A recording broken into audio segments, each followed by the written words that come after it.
ఇవాళ సబ్జెక్టు అల్లు అర్జున్ గురించి మాట్లాడాల్సిన అవసరం ఇప్పుడు ఈ పరిస్థితుల్లో వచ్చింది.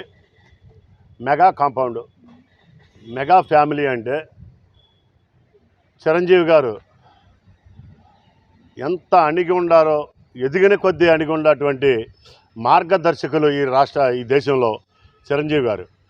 అటువంటి ఎంతో అభివృద్ధి, కష్టపడి ఎంతో అభివృద్ధి చెందినటువంటి చిరంజీవి గారిని ఒక మహావృక్షం, ఒక పచ్చని చెట్టుగా ప్రతి ఒక్కళ్ళు కులాలకు అతీతంగా, మతాలకు అతీతంగా ఆయన్ని ప్రేమించేవాళ్ళు కోట్లాది మంది ప్రజలు ఆయన ప్రేమించారంటే బ్రహ్మాండమైన ఆయన నడక తరతరాలుగా మాట్లాడుకోవాల్సిన అవసరం ప్రతి ఒక్కళ్ళు చిరంజీవి గారి హావభావాల గురించి. అలాగే చిరంజీవి గారితో పాటు ఆ కుటుంబంలో పవన్ కళ్యాణ్ గారు కూడా ఎక్కడ ఫైర్ అవుతున్నారంటే ఆయన ఒక అన్యాయం మీద ఫైర్ అయ్యారు. అంతేగాని అనవసరంగా ఏ వ్యక్తిని ఆయన నోటి నుంచి ఏ రోజున అనవసరమైన పదజాలం ఒక్కసారి కూడా రాలా.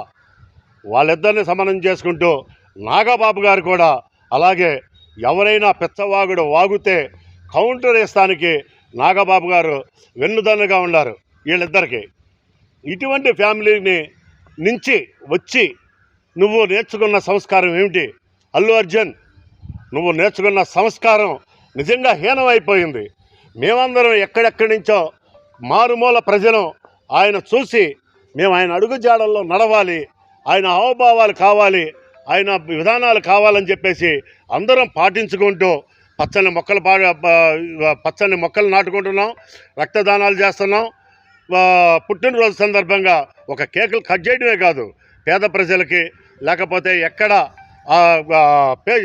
హాస్పిటల్స్లో కానీ ఎక్కడ అనాథలు ఉన్నారో, ఎక్కడ అమాయకులు ఉన్నారో వాళ్ళని ఆదుకోవడానికి వాళ్ళ పిలుపుని అందుకొని అభిమానులుగా ఈ రాష్ట్రంలో అత్యధికంగా తయారయ్యాం. అల్లు అర్జున్ రేపు డిసెంబర్ 6వ తారీఖున నువ్వు మాట్లాడిన దానికి చిరంజీవి గారు, పవన్ కళ్యాణ్ గారు, నాగబాబు గారు వాళ్ళ కాళ్ళు కడిగి ఆ నీళ్లు పబ్లిక్గా మీడియా ముందు నెత్తిన పోసుకుంటే పోసుకో, లేకపోతే ఈ 40 గ్రామాల్లో ఈ మండలం బాపులపాడు మండలం నుంచి హనుమాన్ జంక్షన్ నుంచి మాట్లాడుతున్నాను. ఈ 40 గ్రామాల్లో రేపు డిసెంబర్ 6వ తారీఖున నీ సినిమా రిలీజ్ చేయలేవు. ఏ థియేటర్లోనూ నీ సినిమా ఈ ప్రాంతంలో రిలీజ్ కాదు. ఈ గన్నవరం నియోజకవర్గం మొత్తం కూడా నీ సినిమా రిలీజ్ అవ్వటం మాత్రం ఖచ్చితంగా అవ్వదు. ఒక్క ఫ్లెక్సీ కట్టేవాడు ఉండడు. ఇది ఛాలెంజ్ చేసి చెప్తున్నాను.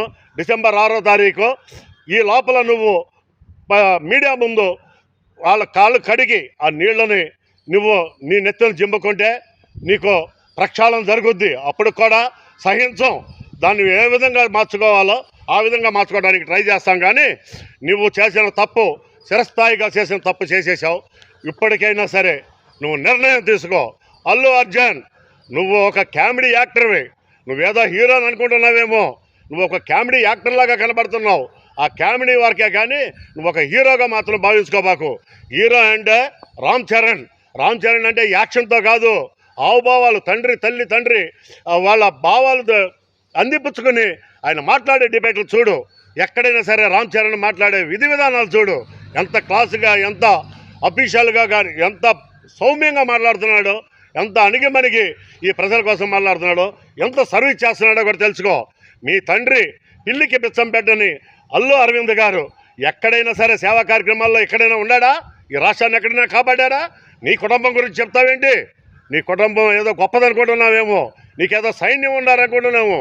చూపిస్తూ సైన్యాన్ని రేపు డిసెంబర్ 8వ తారీఖు 6వ తారీఖు అన్నావు. ఆ రోజున చూపిస్తూ నీ సైన్యాన్ని మేము చూస్తాం, ఖచ్చితంగా చూస్తాం, దీన్ని ఎదుర్కొంటాం.